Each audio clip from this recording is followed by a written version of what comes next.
সবশেষ ১২ ম্যাচের একটিতেও আসেনি জয়। হারতে হয়েছে তুলনামূলক দুর্বল প্রতিপক্ষ আফগানিস্তানের কাছে। ড্র হয়েছে র্যাঙ্কিংয়ে পিছিয়ে থাকা মরিশাসের বিপক্ষেও। ১২ ম্যাচের এই পরিসংখ্যানে ৭ হারের সঙ্গে ৫ ম্যাচে ড্র। গোল হজম করতে হয়েছে ১৮টা।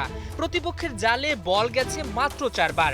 বুঝতে বাকি থাকে না ফুটবলে ভারতীয়দের অবস্থা কতটা ভয়াবহ, দুর্বিষহ। তাই তো ৪০ বছর বয়সী সুনীল ছেত্রীকে অবসর থেকে ফিরিয়ে আনা। কিন্তু তা মানতে মোটেও রাজি নয় ভারতীয় গণমাধ্যম। হামজা চৌধুরীর আসার খবরে নাকি ভয় পাচ্ছে না তারা। উল্টো বাংলাদেশের বিপক্ষে অতীত পরিসংখ্যান তুলে ঢাকতে চাইছে নিজেদের সবশেষ ১২ ম্যাচের ব্যর্থতা। সোশ্যাল মিডিয়ায় সমর্থকদের যতই উস্কে দেওয়ার চেষ্টা করা হোক না কেন, তাতে তো আর প্রশ্ন করা থেকে বিরত রাখা যায় না।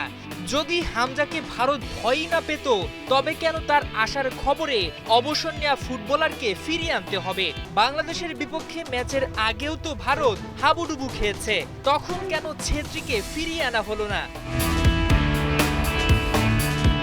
সত্যি বলতে কি, ছেত্রীর রিপ্লেসমেন্টই তৈরি করতে ব্যর্থ সর্বভারতীয় ফুটবল ফেডারেশন। তাই তো বাধ্য হয়ে জামাল তপুদির বিপক্ষে ম্যাচের জন্য এমন সিদ্ধান্ত নেয়া। কিন্তু সেটা মানতেই যেন বুক ফেটে যাচ্ছে ভারতীয়দের। তাই তো সোশ্যাল মিডিয়ায় দেশটির গলাবাজি। কেউ কেউ অবজ্ঞা করে বলছেন, বাংলাদেশ নামে ফুটবল দল ছিল কিনা সেটাই জানতেন না তারা। কারো কাছে আবার অতীত পরিসংখ্যানটাই গুরুত্বপূর্ণ। হামজাকে নিয়ে ভাবার কিছু নাই। সত্যি বলতে কি, ভারতের দলে তো আর ইউরোপিয়ান লিগে খেলে এমন কেউ নাই, তাই সহজেই এসব কথা বলতে পারা যায়। ওদিকে এমন সব কমেন্টের পাল্টা জবাবে বাংলাদেশিরা লিখছেন, হামজাকে ভয় না পেলে তাকে নিয়ে কেন মাতামাতি করছে ভারত? নিউজ করে নিজেদের পুরনো রেকর্ড বের করে সাফাই গাইছে তারা।